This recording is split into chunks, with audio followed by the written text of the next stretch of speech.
Are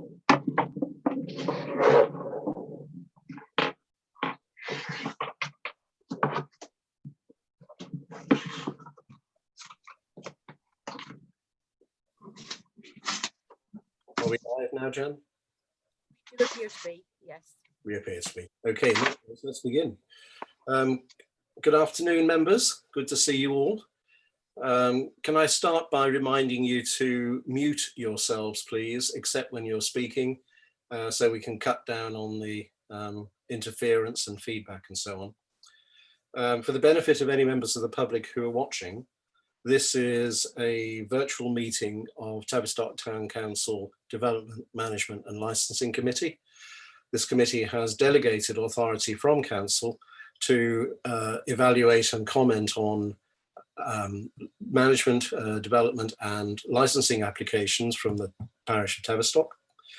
And just to make clear that this is not the committee that is able to refuse or agree to planning applications. We are statutory consultees and feed our comments to the local planning authority, which is West Devon Borough Council. Can I just ask you all please to indicate whether you can hear me by raising your hands? James, Tony, can you hear me? I'm not sure I can see your hands going up. James and Tony?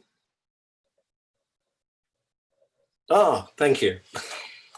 Alec, are you okay? You can hear us all right? Can you hear me, Alec? I'm not sure that he can.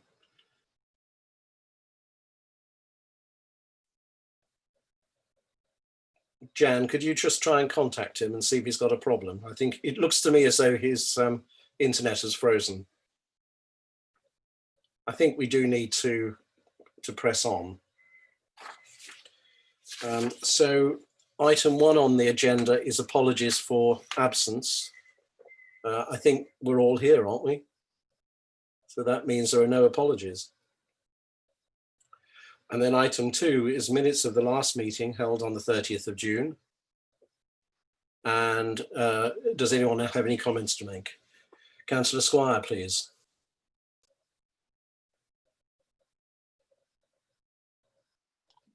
There is just a pernickety point in that item 418B is house, not hose. Kingdon Hose is something different. Something different, yes. Okay, I'm sure that can be put right. Thank you. Councillor Parker. Thank you, Chair. Just on item minute 420, I did say that I would have a look through the document and make a note for members as to what's been done with our comments. I just haven't had time to do that as yet. Okay, thank you.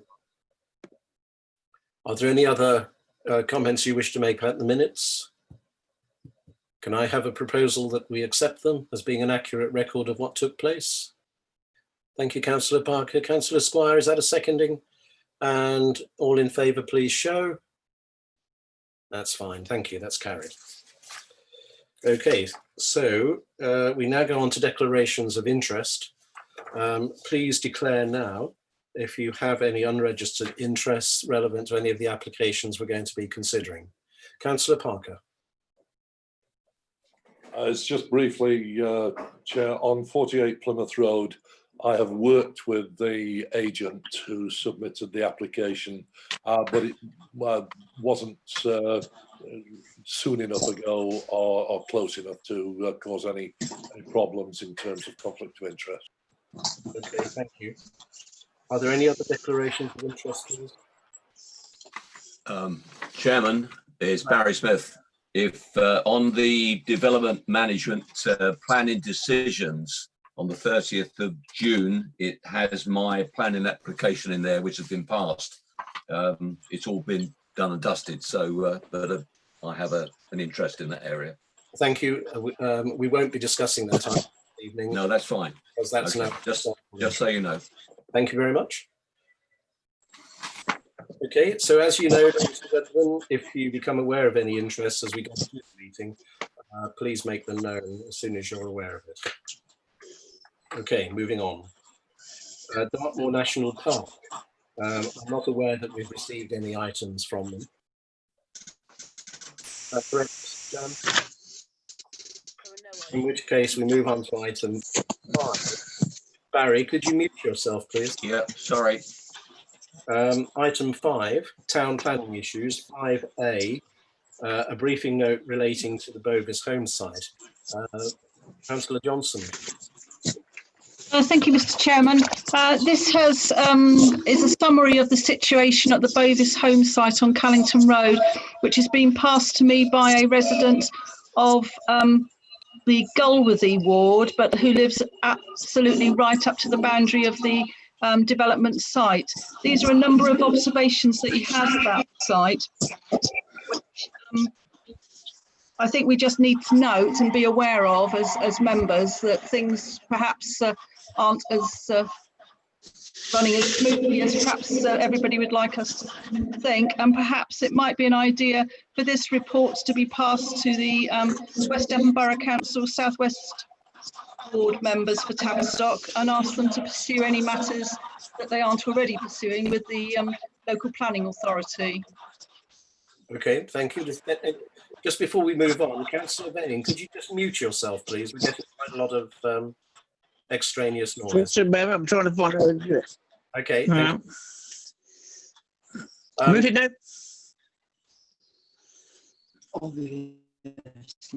So I've noted Councillor Parker. I'm just waiting for Councillor Venning to get himself sorted out. And he's frozen again. Councillor Parker, please.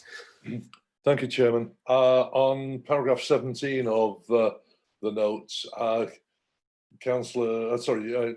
Geoffrey Cox MP is quite right. It is permissible for an existing planning permission to be revoked.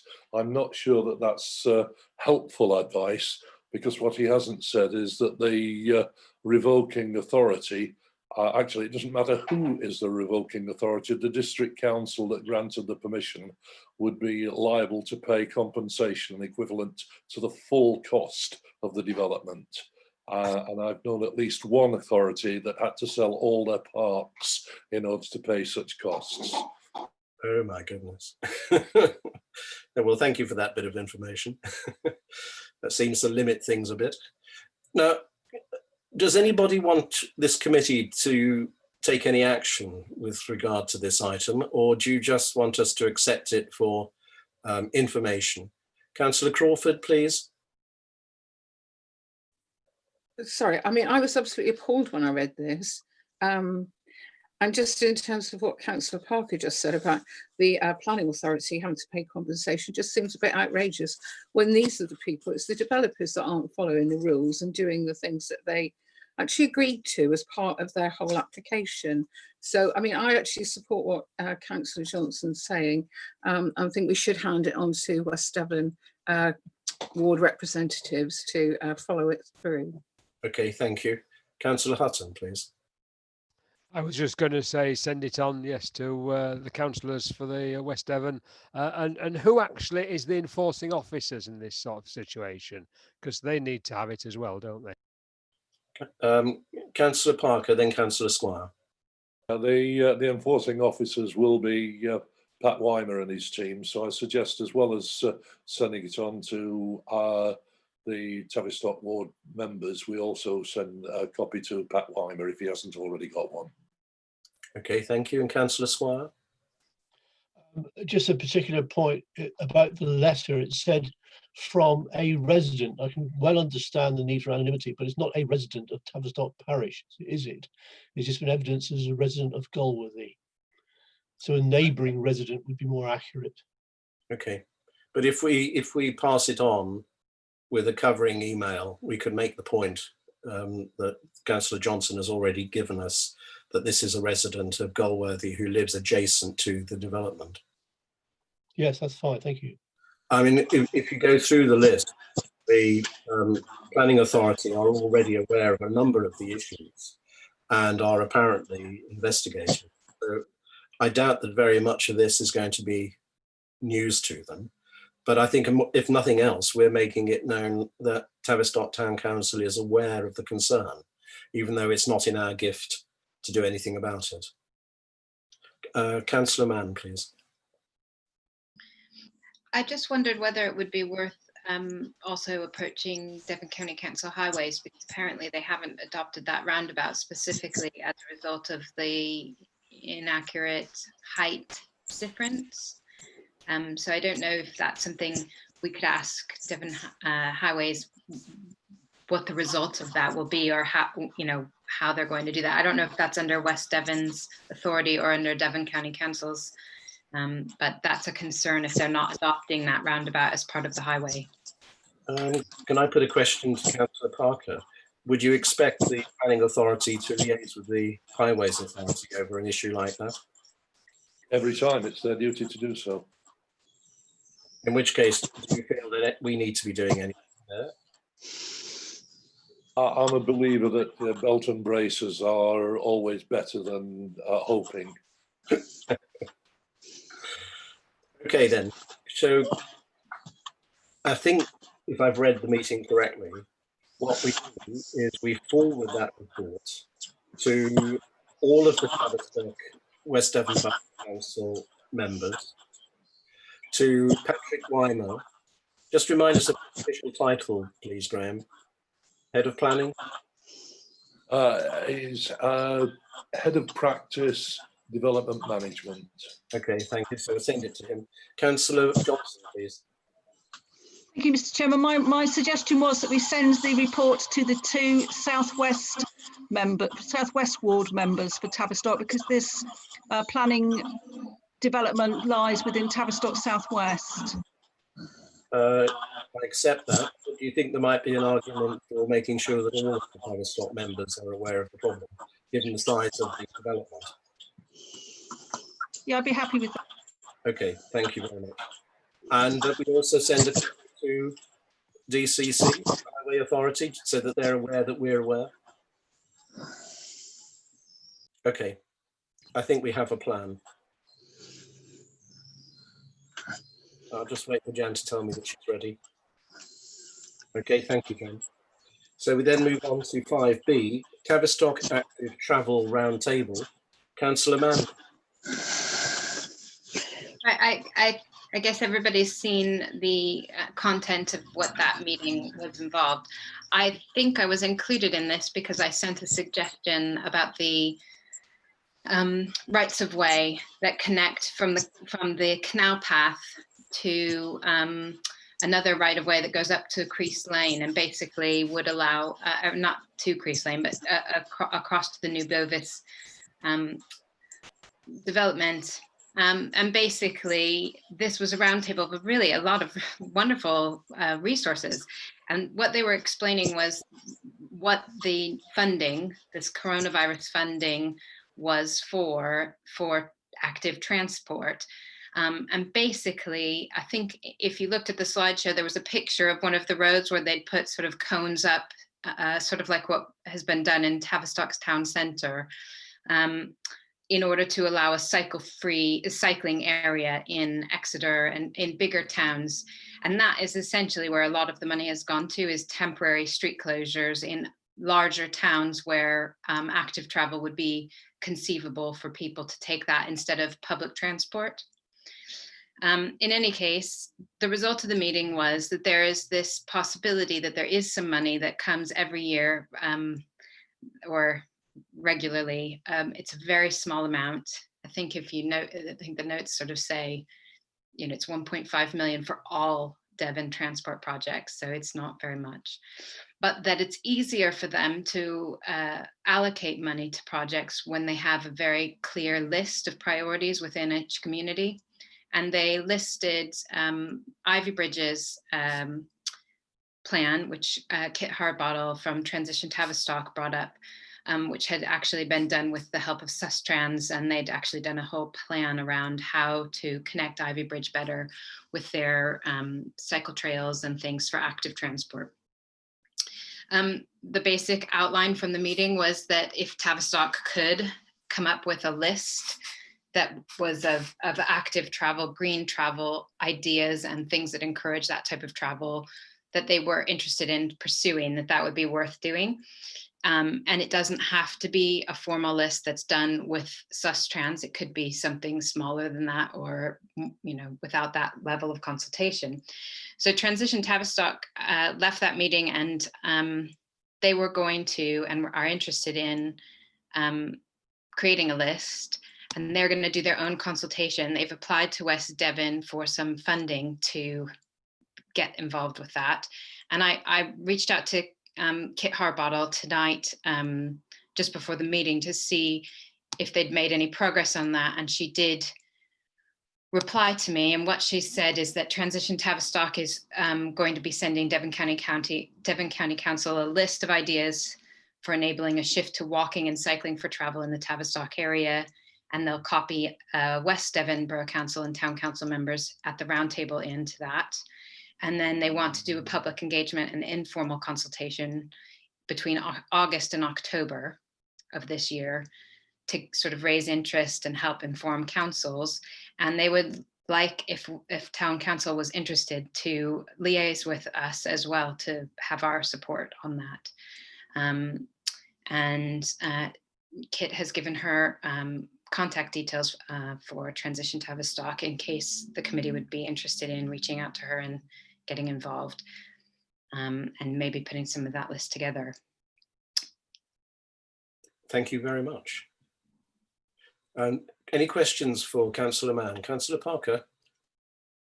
A few observations, if I may. The first is that I noticed local bus services are significantly missing from the debate. Now, I realise that this is focused on active travel, but there is a statement in the notes of the meeting that I think, and I've idiotically I've come off it. Yeah, talks about there we go. The section 106 for Callington Road is well worded, as it can be for any sustainable travel, and several alternative options have been looked at. The version of the section 106 for Callington Road that I have doesn't talk about any sustainable travel. It talks about other public transport options, which is significantly different. Now, I know at one time the County Council were thinking of running a guided bus down to Beer Alston as well. That, I think, would come under the section 106 agreement, but I'm not sure that walking and cycling would. Second point on that is that Callington Road is unlikely to be the cash cow that I think everybody is hoping. The headline figure was 11.5 million, but if the developers, as I think we all expect, stop just short of 400 houses, their liability is actually no more than 4.6 million. And that's for a scheme that currently is valued at costed at 95 million. So I think we have to turn our attention to what we actually want that money to be spent on, because if it's not spent within 5 years of the first instalment, then that money goes half to highway improvements between Plymouth and Tavistock, and half to affordable housing. So there is an issue there about what funds we actually have to play with out of the Callington Road development, and the Callington Road development is the biggest sum of money for transport in the town. And then finally, just another observation that this is exactly the kind of thing that a neighbourhood plan should be integrating into our forward thinking and consulting with our residents on. Okay, thank you very much. Any other comments, please? Could I ask Councillor Mann, were there any particular ideas about Tavistock tossed around at the meeting? Give us a flavour. Yeah, I mean, we talked a little bit about the Section 106 money because of its conceivable uses to support green travel. It wasn't sort of predicated on the idea that that money would be for this purpose. It was just saying that that money has the potential that it could help. We talked about the railway, and there was a discussion of how much work was being done in the background on the railway. And I thought that would be really interesting if there was any way for us to get that information from Devon County Council, because they apparently have done quite a lot of research and background information on the railway that I thought might be useful for us if we are looking at any sort of further transport in Tavistock. They had, they said there's lots of engineering reports and things like that. So I think that would be of really great use to the town council when looking at, how they're making their decisions. And obviously the cost of that spiraling out of control was mentioned. The fact that it couldn't be a joint bike trail and railway was made clear again. But the discussion that it could be used as some form of green transport was there. They did mention the bus idea that Graham's just spoken about as well, between Barrelston and improving transport links to Barrelston. But that is all separate from the general bit that they were talking about, which is this small amount of green money that had come down recently. And there is a possibility, and there was a discussion that some money might come available. There's still an application process, and that has not been announced or clarified for what that money would be. But if that comes forward in the next couple of months, if we had a sort of hit list, the things that were discussed were things like having better signage of where the bike trails are, updating some of the paths that are there, adding additional parking locations, making maps, getting maps updated, sort of smaller wish list items that might make a really big difference to some of the green travel that is coming in. And it's more like, small wins, not big overarching projects. I did raise that footpath for Callington Road development, and there was a discussion in there that perhaps there is a permissive footpath that could be negotiated between the Bovis Home development and going down to the canal path via a farm. And they have used money for the Section 106 for things like that for other developments, if it's of benefit. And if they aren't going to build any more homes from there, the only footpaths to the canal path or to Tavistock that would be off of Callington Road would never get built.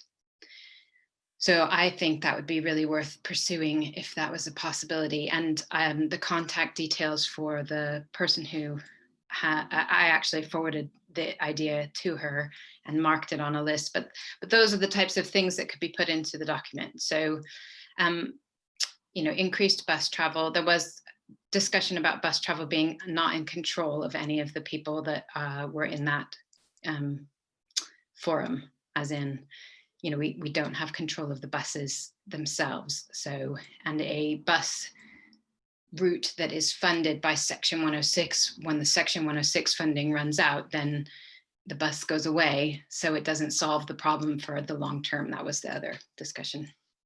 Councillor Squire, then Councillor Parker.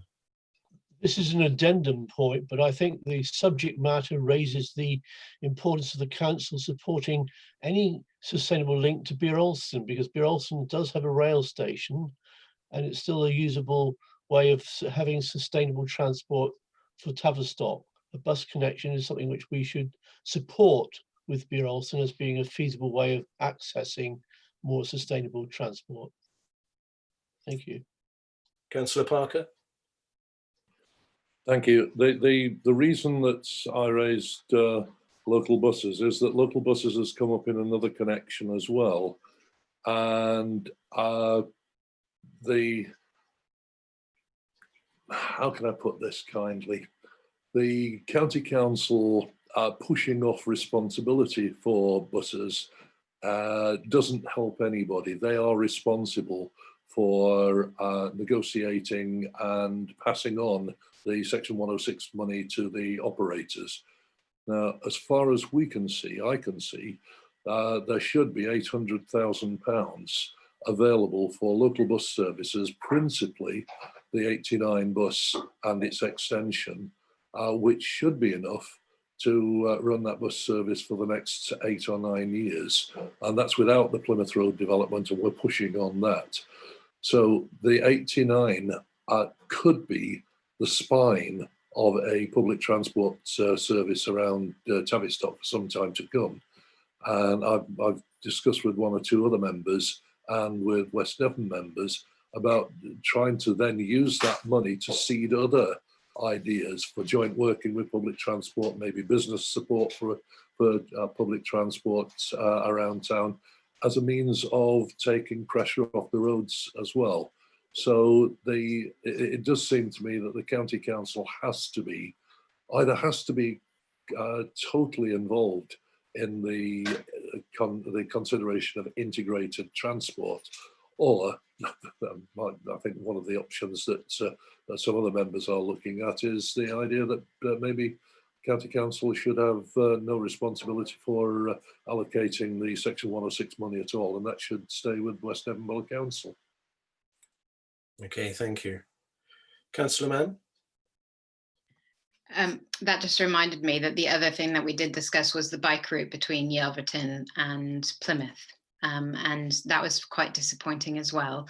The number that was quoted was that per mile, it's £1 million to do a bike route per mile between Yelverton and Plymouth. And there was a suggestion that before you could even get that you would need to establish a sort of a park and ride at Yelverton to make it worthwhile to, justify the use of that space. So I was a bit disappointed by that, I have to say as well.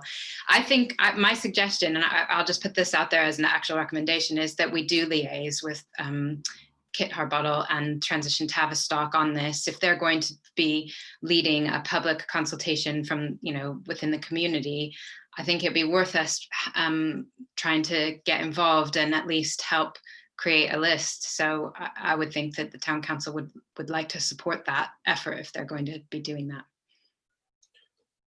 Any further comments, please? Then if I could just make a councillor, Jan. If Councillor Mann will be taking that up with Transition Tavistock, because obviously she has the contact. I was just going to come to that actually, because Councillor Mann is transferring to BNP and is leaving this committee. So Ursula, is this something you wish to remain involved with, or would you like this committee to nominate someone at its next meeting, having had a short time to think about it? What would you prefer? I would prefer that somebody who's sitting on this committee, it makes the most sense to have someone on this committee dealing with it. So I would prefer that you nominate someone in my absence next meeting round. Okay, thank you. And I'm inclined to agree with that. Councillor Mrs. Johnson. Thank you.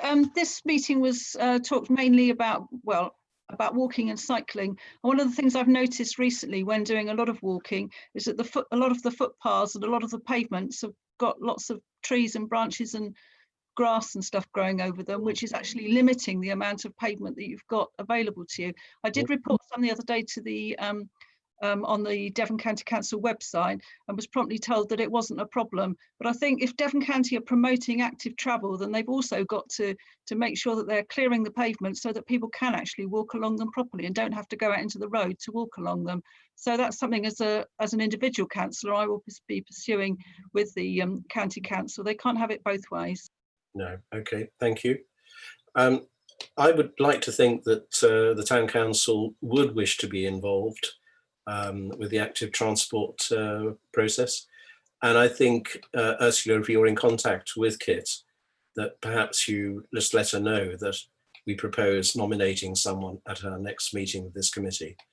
And that person will then become the contact and can feed back to us, can be the conduit between that committee and ourselves, and hence to the town council.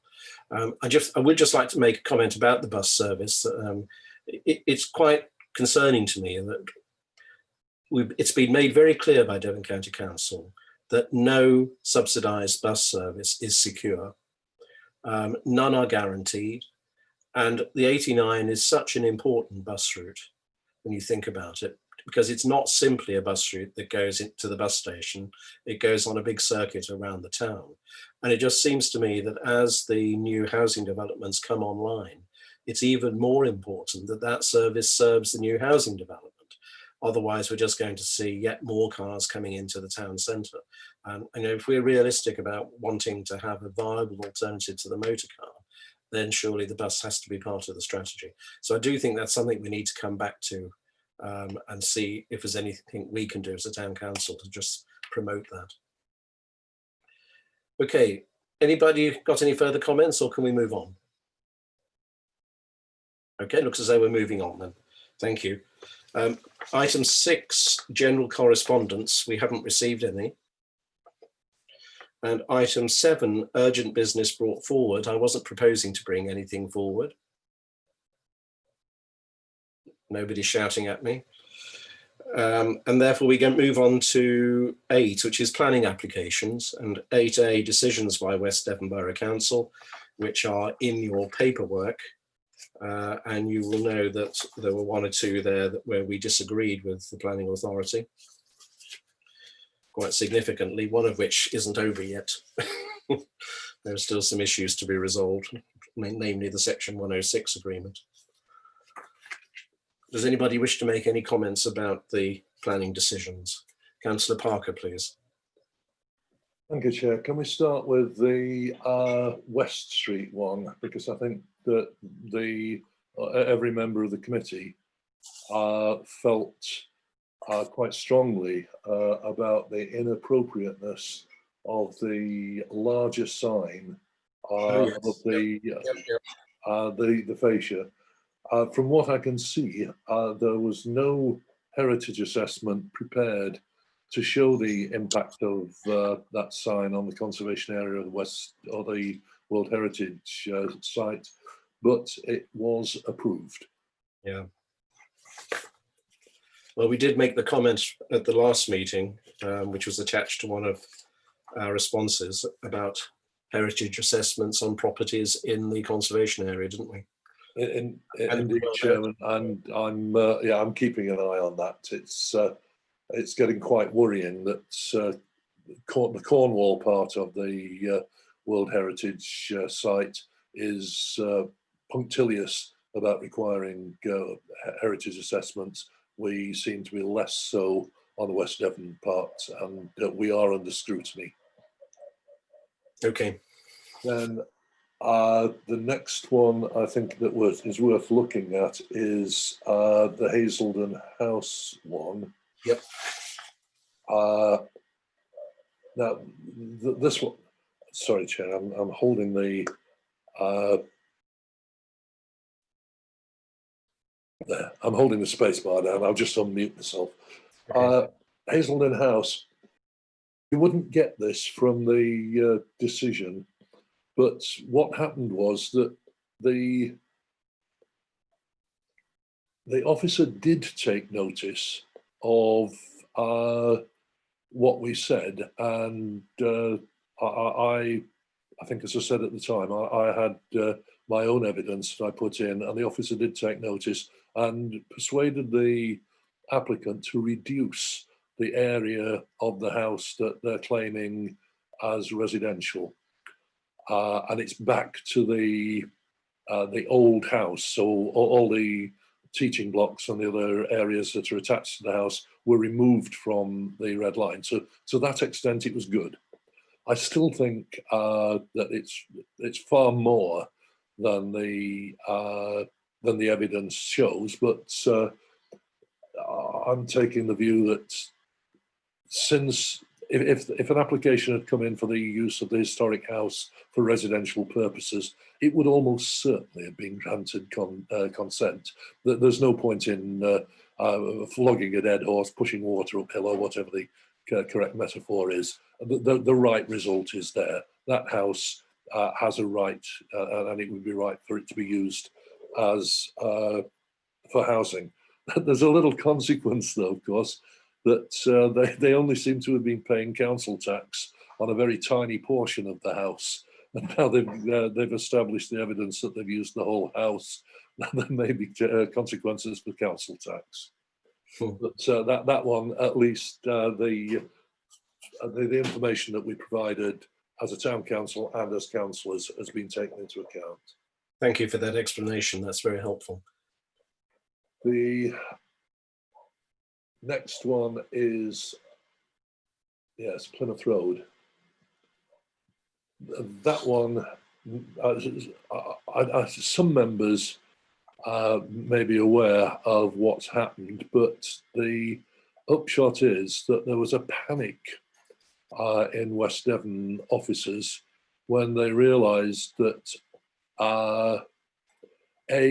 one of the signatories to the Section 106 on this application was seriously ill, and I understand has subsequently died, and that there was a potential for what they call a farm business tenancy to be signed, which would create a legal bar to the granting of consent. So the officers made use of a little known and almost never used provision to grant consent subject to a Section 106 agreement. Now, normally, what happens is that a major application would go to the planning committee. The planning committee would take two decisions: one, to enter into a Section 106 agreement, and they would agree the terms of that agreement. And then once that's been signed, the permission would be granted. But this has happened the other way around. The permission has been granted, so it exists, it's lawful, and nothing can be done about it. So whatever people think about the highway connections, about where the buildings are, the building heights and everything, that is now fixed.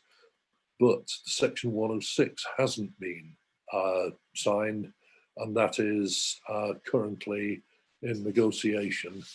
Local members are, local West Devon members, and I'll put my hand up now saying that I'm helping them, are raising the issues of education contributions, bus contributions, the employment site, and one or two other relatively small matters. But those are the big ones in the hope and expectation that Section 106 can be discussed at the West Devon Development Management Committee.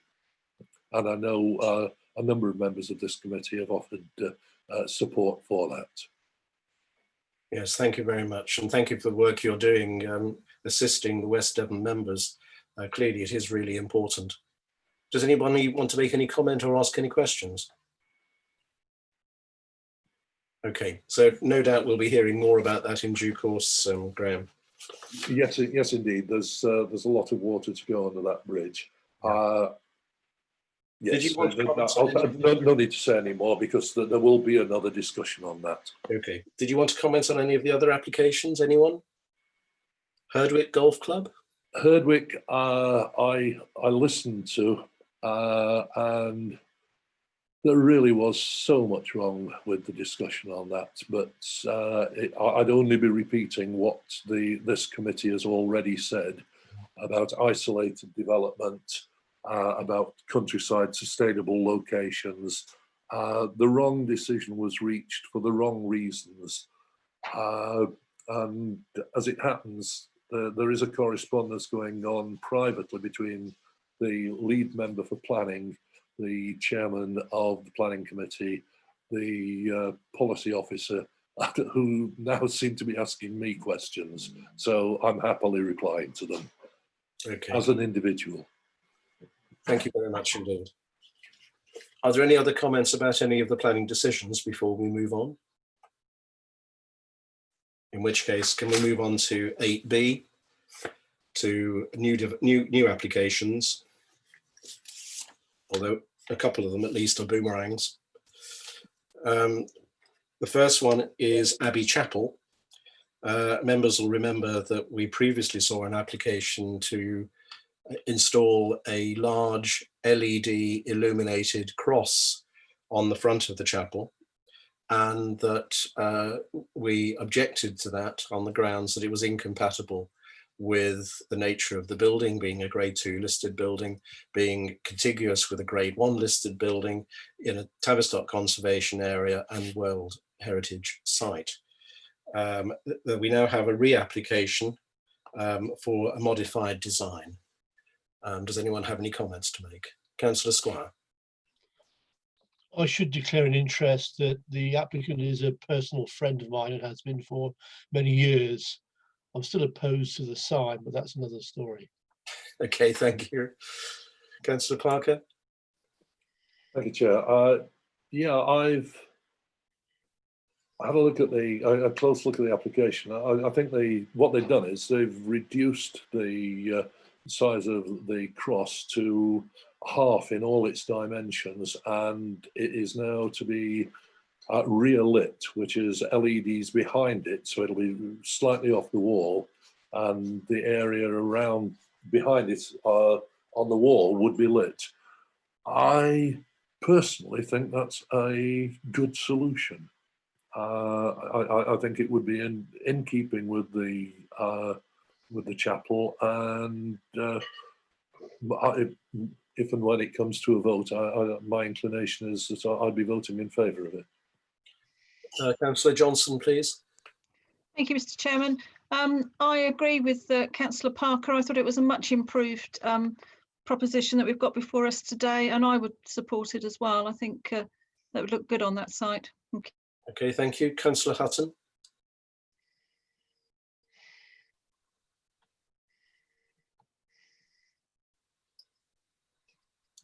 Andy? Sorry, my internet seems to be playing up tonight. Okay. Yes, I saw this at Christmas and actually thought it was very nice before I knew it was subject to a planning thing. And I thought that's a nice Christmas light. And actually, I'd be quite happy with that all the time. Support it, yes. Okay, any other comments? Therefore, it looks as though, yes, Councillor Parker. Just got to move support, Chair. Okay, happy to second, Johnson. All in favour, please show. Okay, that's supported. Thank you.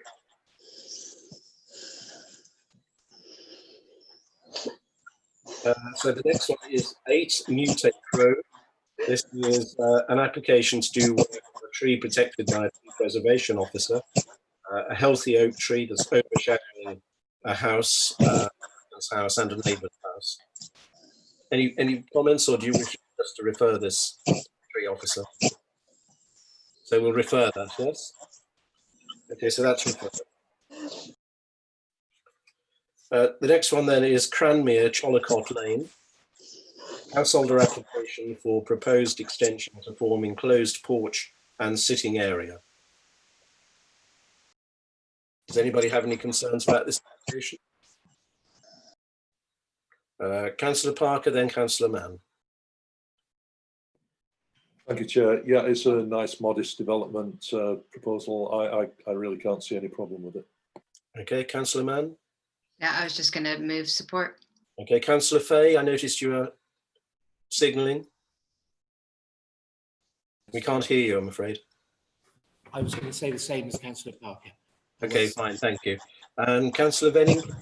Yeah, I went and had a look at this yesterday and I'm in full support for it. Okay, sounds all very positive, in which case, if you, let's support it. All in favour, please show. Okay, so that gets our support. Lovely, thank you.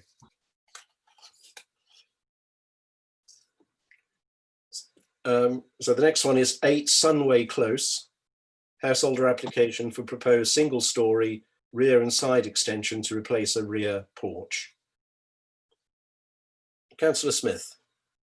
Just needs to declare an interest in there or an understanding. I know the people who live in there. Just sort of fans. Okay, thank you. Anyone concerned? Everyone happy to support it? Please show. Thank you very much. Right, talking of boomerangs. 11A Mount Tavy Road. Two parts to this. There's re-advertisement with revised plans relating to alterations to the frontage of this building, particularly the creation of the whole plot being hard surfaced for vehicles. And then there is also an application for a lawful development certificate for existing use of an outbuilding as a model railway retail shop. We have considered this application before in its previous version, and I'll remind you that we were opposed to it. We felt that the building did no credit to its location as part of the conservation area, World Heritage Site, and therefore we opposed it. Who would like to open the discussion, please? Councillor Squire first, please. It's certainly older than the 40 years mentioned in the script. I went to school there 64 years ago, so I certainly know it's older than it's said to be. Okay. Point of information. Councillor Parker? Yeah, I think the CLUD, the certificate of lawfulness application is well made. All the evidence appears to be that it's been a model shop, and that's I think our position last time. You know, the facts are the facts, and there's no opposing them. But and could I just confirm, either with you or with Jan, with an application for a lawful development certificate, we would only comment if we had any facts to counter the claim. Is that correct? That's correct. Which we do not. That's correct. So we don't need to comment on that part. That's also correct. Application.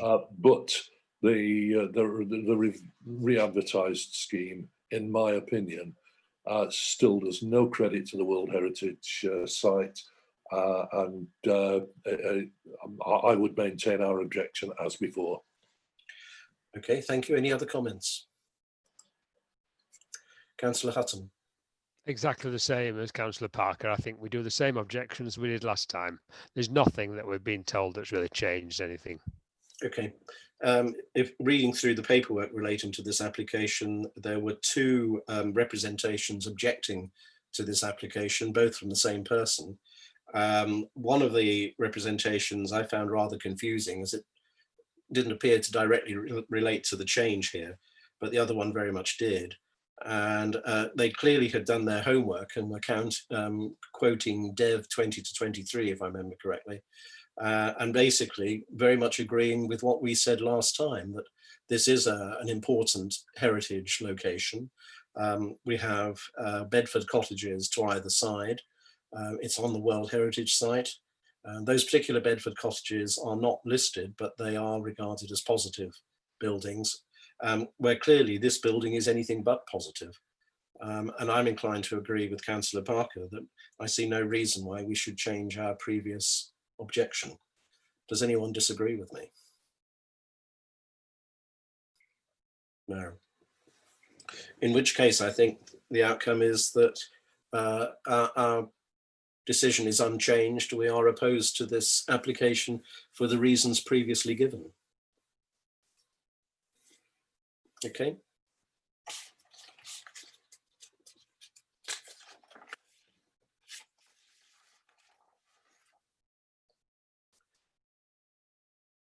Okay, so then the next one is 19 Newtake Road, Whitchurch, householder application for extension to existing garage workshop. Does anyone have any concerns? Councillor Venning, please. You're still muted at the moment, Alec. I went out and look at this yesterday, and it's quite a good development what they're doing. All he's really doing is extending the garages back further towards his garden. There apparently used to be a shed there, a stone shed, what he's took down. I mean, it's going to look really nice. It's not bothering anybody else. In actual fact, when I was looking at it, he could have done a lot more. He could have extended upwards as well as backwards. It seems to me to be a lost opportunity for him, but I've got no complaints about it at all. I think it's a genuine idea. You can't see anything from, nobody can see it from wherever they are, apart from the people maybe in the back garden or up on the roof. Okay, thank you very much. That's everyone happy to support this application? Yes, okay, that's supported.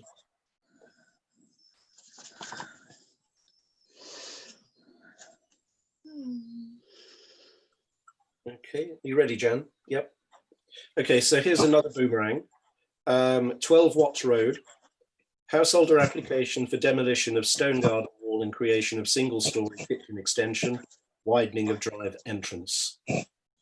Just to remind you, this is in the Tavistock Conservation Area. It's in the World Heritage Site, and although it's not listed, it is regarded as a positive building for that location. Does anyone wish to open the discussion? Councillor Parker, please.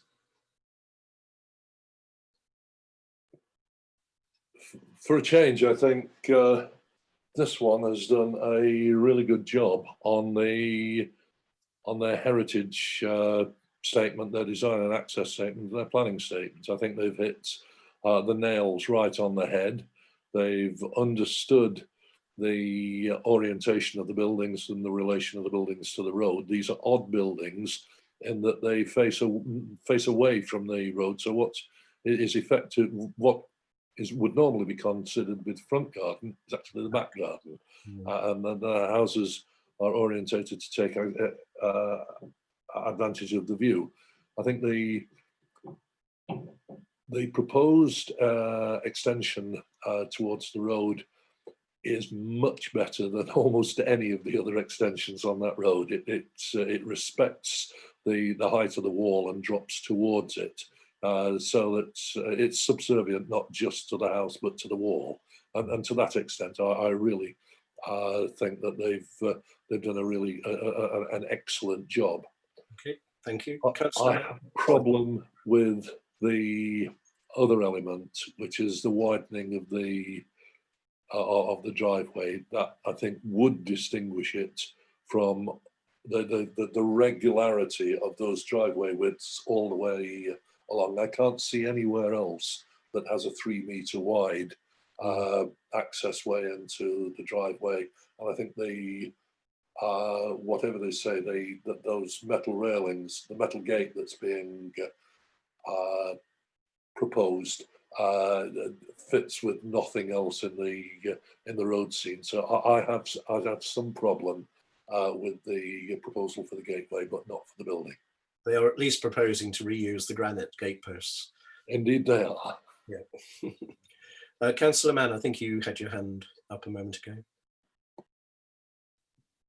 Yeah, I didn't remember this one from a previous, and you said it was a boomerang, so I was just. It has been before us before. Okay. I would say I was just going to say I agreed that it looked like a good application. I'm not particularly concerned about the drive. I thought there were a couple up there that have been widened recently. I was thinking of there's a couple that have had driveway works done that I've noticed when I've driven by. The problem with Street View is, of course, that it's sometimes out of date. So I accept that. One thing that is wrong, though, is when Ed Peirce suggests that the driveway would be permitted development. It isn't. It does need permission. Yeah. Councillor Ellis, please. I think Councillor Parker just answered my question there, because I couldn't understand why they were asking for permission to widen the drive entrance when they made such a big issue throughout their paperwork that they had no requirement to. Okay. Sounds as though they do in practice. Yeah, Graham.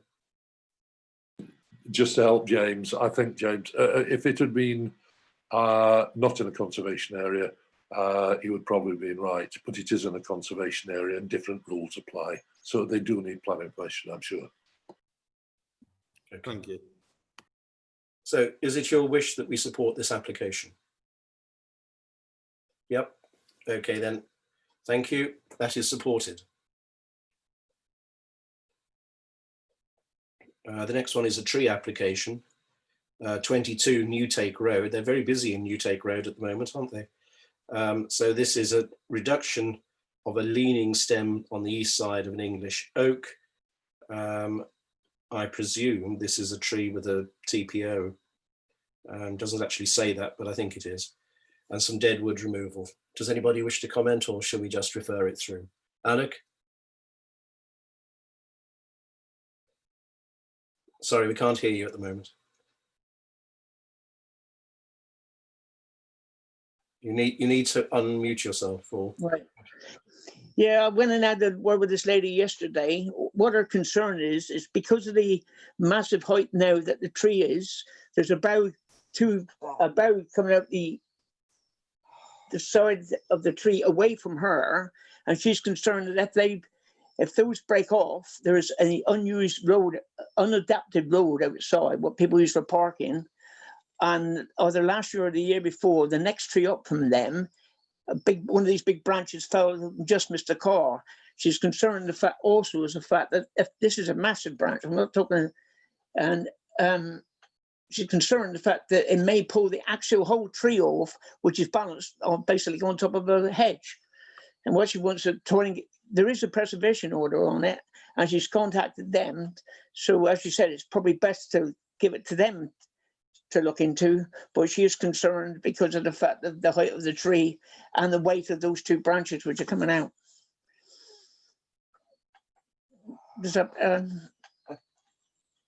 That's, you know, she's all for taking it down, but she don't want to take it down. She wants obviously the council or whoever cuts the branches off to take it down.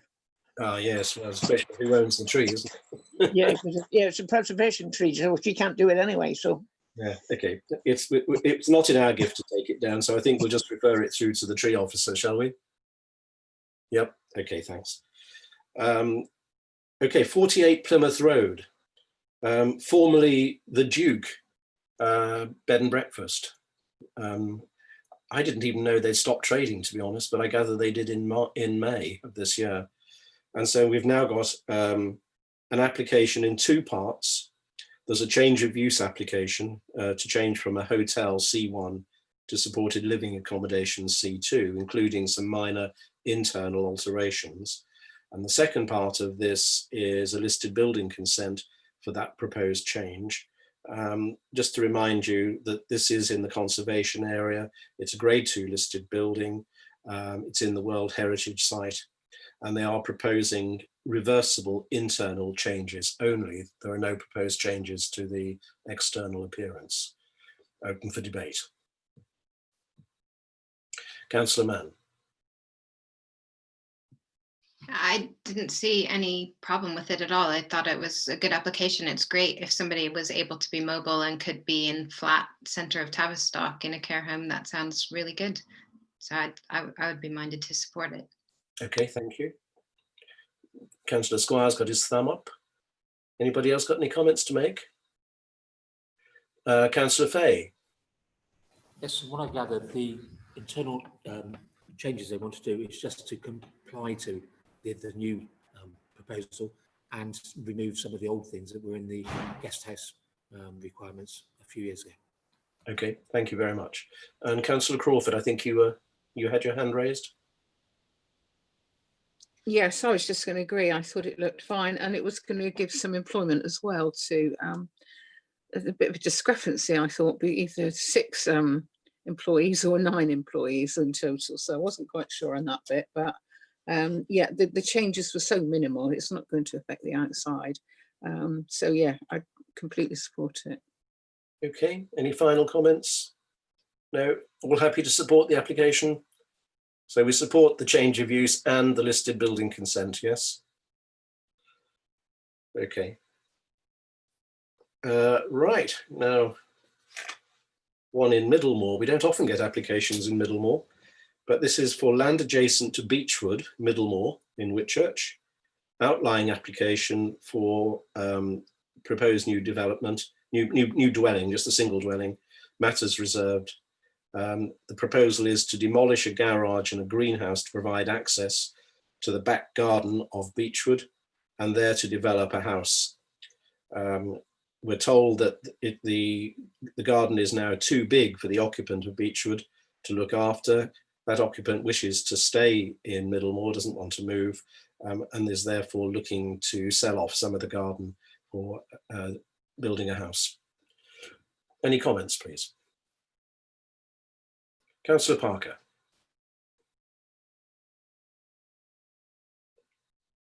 You're muted, Graham.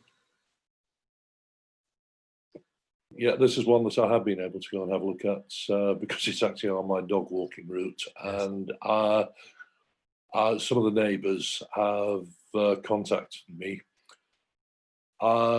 They contacted me because they've got a real concern about this backland development. Now, the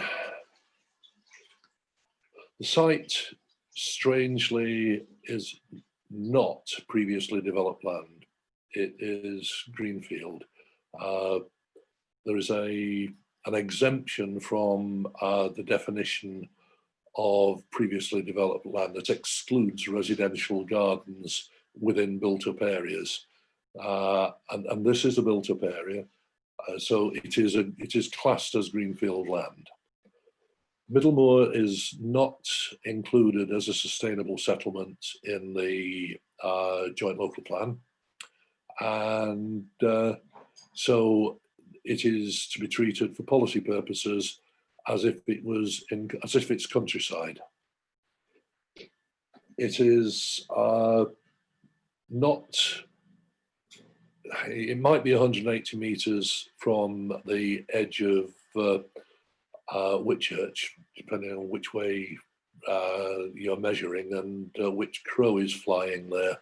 But it's a lot further than that from any useful facility. It meets none of the requirements of any of the local plan policies, whether you're looking at SPT 1 and 2, which talk about access to facilities and public transport, whether it's TTV 2 and TTV 26, which is talking about development in the countryside and what would and wouldn't be acceptable. And it meets none of the requirements of policy TT 27. I can't see a single policy of the joint local plan that supports this, or of the NPPF. It could possibly have got through, it could possibly get through if there's a guarantee that this would be an affordable house in perpetuity, but that's the only potential loophole. One thing that the local residents are concerned about, and this is not what's the word I'm looking at? My brain's gone. They're worried that if this one gets permission, then there are half a dozen other identical properties that will form a queue. Precedent, that's the word I'm looking for. You're told that precedent isn't an issue in planning, but consistency is. And local authorities have a duty to be consistent. And if this one was against all the odds to be granted consent against all policy, then it would set a precedent. Acting consistently, there would be an indication that it would be acceptable in other locations. I can't see anything to commend this application, and I would certainly vote against it when it comes to the vote. Okay, thank you. Any other comments on this development, please?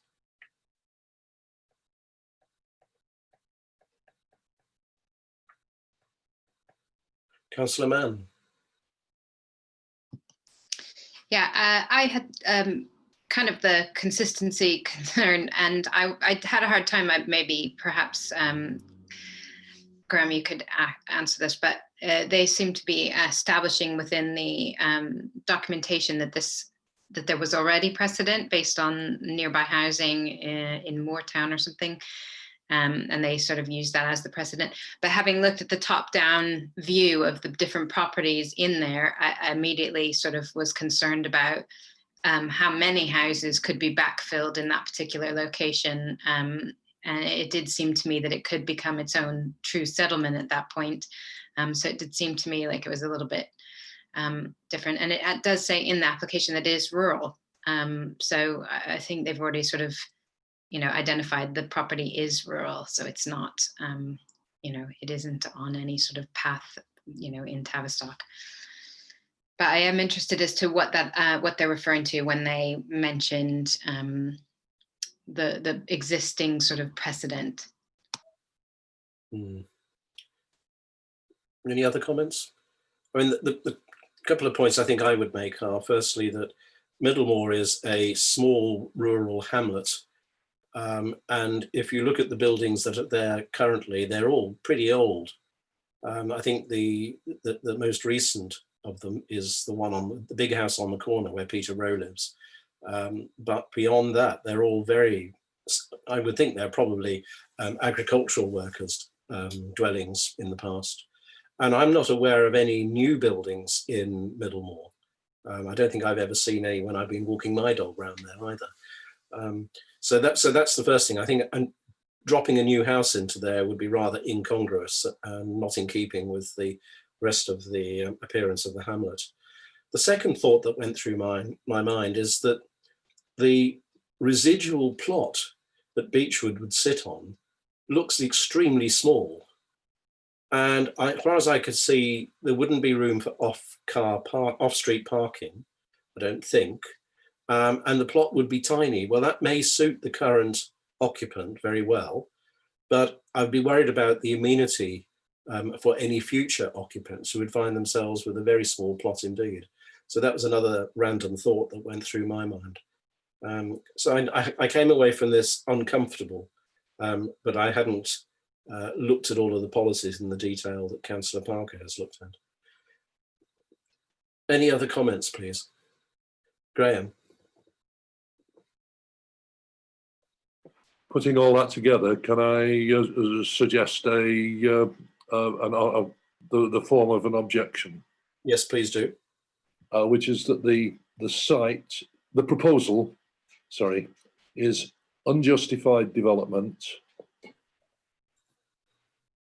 of a greenfield site in countryside. I'm just letting Sue catch up with me. The Middlemore is not a sustainable settlement, and the site is not in a sustainable location.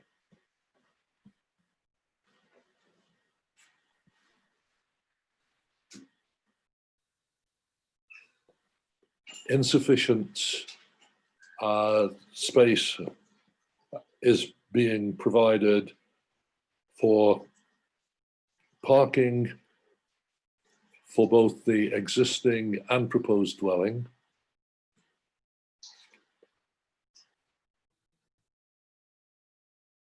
And the proposal meets none of the joint local plans requirements for development in the countryside. And then we can say that it is therefore contrary to, and I think this is becoming one of my favorite lists, policies SPT1, SPT2,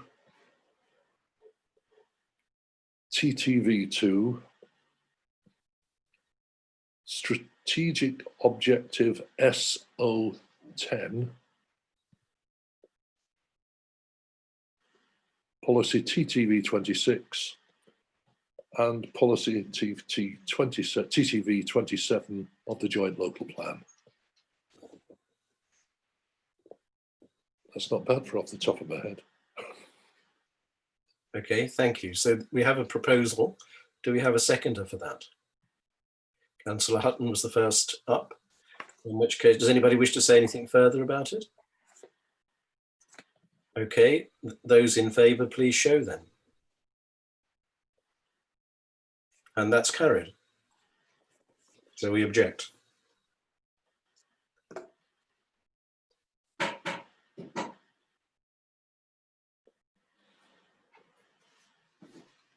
Okay, ready to carry on? Okay, thank you. I love this one. This is an application by 2 Tipsy Limited to basically rebuild the wall on the Explorer stroke Wardolph Arms that fell down recently. And this is a listed building consent. Does anyone have any comments to make, please? Councillor Squire? This building is the original office of the Rural District Council. I think we ought to sustain it. Wasn't it also a temperance hotel at one stage? It was. You're quite correct. A temperance hotel, and then the Rural District Council, and the Town Council was the home of the Urban District Council. Yes. I just love the idea of a temperance hotel being taken over by Two Tipsy Limited. That appeals to me. Okay, so are you all happy to support this application? Yes, I thought you would be. Good, thank you very much. Oh, and that leaves one more. It's quite a busy day for boomerangs, isn't it? So the final one is the Old Milking Parlour, Higher Wilminstone Farm. And this is a householder application for a proposed garage. Do you have any comments, please?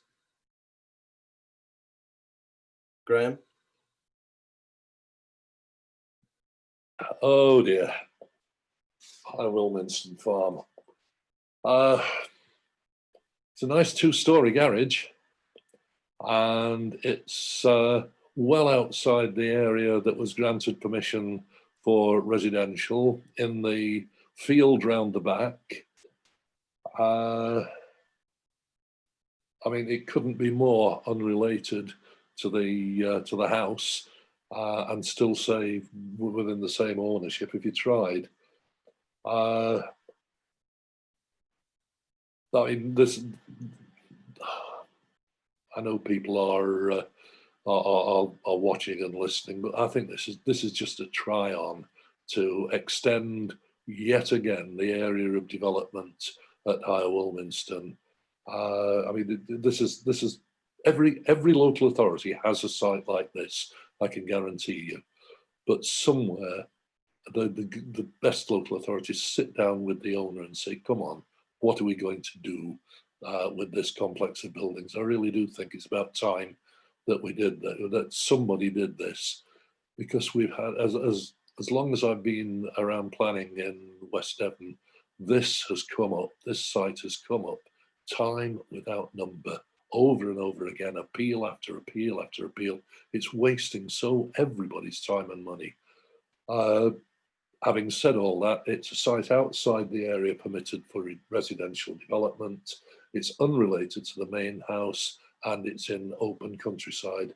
It carries no justification for development in the countryside, and it's contrary to policy TTV 26(2), which is the key policy for this kind of development.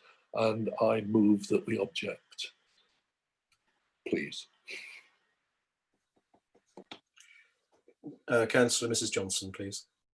Thank you. I'd support that, and I'd also agree with Graham that this has been going on for certainly the last 2 years since I've been back on the planning committee, and the time before when I was on the.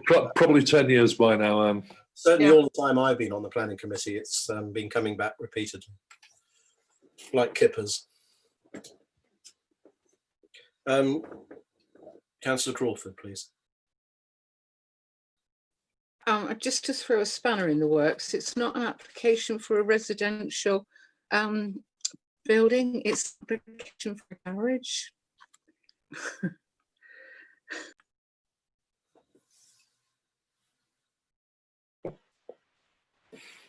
Yes, go ahead, Graham. Yeah, it's a householder application, therefore it is being pressed as related to the residential development that's been created in the Old Milking Parlour.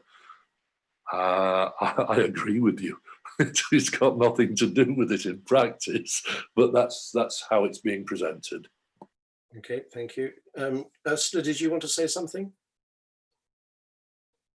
I just wanted to ask, because I think on the last application that we were considering at this particular site, we'd asked for a site visit from West Devon, particularly so that we could have that kind of a conversation around just having a look at the property.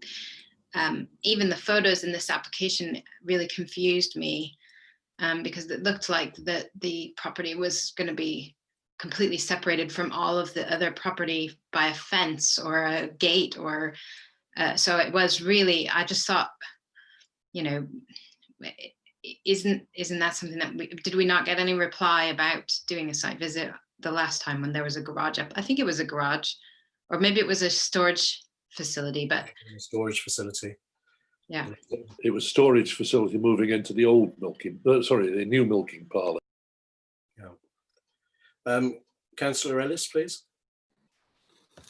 I've been on this committee less than 18 months, and I completely agree with Councillor Parker and Councillor Mrs Johnson. I mean, it's absolutely starting to really grind me down, and I hope somebody takes heed of Councillor Parker's advice and actually goes for a little sit down and a chat with them to try and work out where they want to be in the future, sort of thing. It's ridiculous.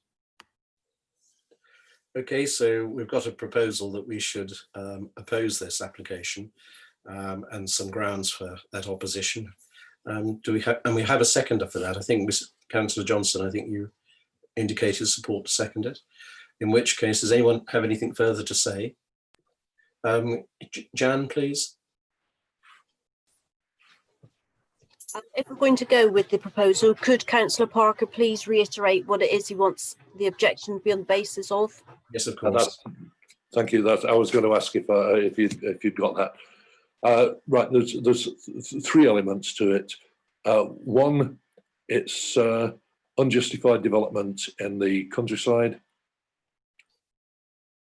Two, it's outside the area permitted for residential use.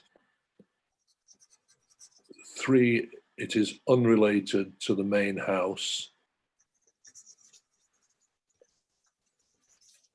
and therefore it is contrary to policy TTV 26(2) of the Joint Local Plan.